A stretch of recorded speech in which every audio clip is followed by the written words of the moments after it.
Every morning at 5 a.m., before the city even blinked awake, Edward Bennett stepped out of his tiny apartment with a worn-out briefcase and shoes polished to perfection. He walked the same 2 miles to the central bus station, never hurried, never late. People hardly noticed him. He blended into the background like a street lamp. Present, useful, but invisible.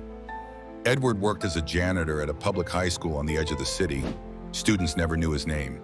Teachers rarely said hello.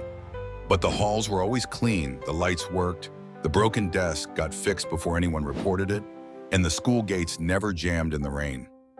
On his lunch break, he'd sit on the back bench of the schoolyard, watching the children play, a small smile on his face, like he belonged to a joy no one could take from him.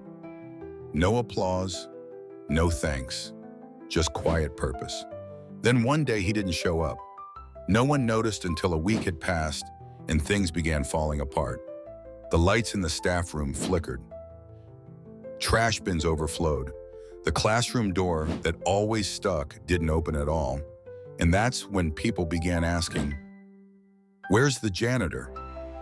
The principal visited his apartment. The door was unlocked. Edward had passed away peacefully in his sleep. No family, no goodbye. The school held a moment of silence. A few kids who had seen him sweeping the hall said, "He was always smiling." One teacher whispered, "He never missed a day." Weeks passed, but one morning a student named Oliver found a notebook wedged behind the old trophy cabinet. It had Edward's name on it. In the were pages filled with handwritten notes. Fix classroom 12 window before winter. Cold draft. Principal's chair leg loose. Dangerous. Boy in green hoodie sits alone. Ask him if he's okay. And then one line underlined twice. Let them never notice me, but let them always be safe. That day the school changed.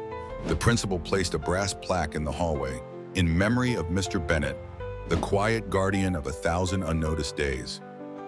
No crowd had ever clapped for him. No student had ever chanted his name. But the man who walked without applause had left a legacy that echoed louder than cheers. Moral greatness doesn't always stand on a stage. Sometimes it sweeps the floor before the show begins.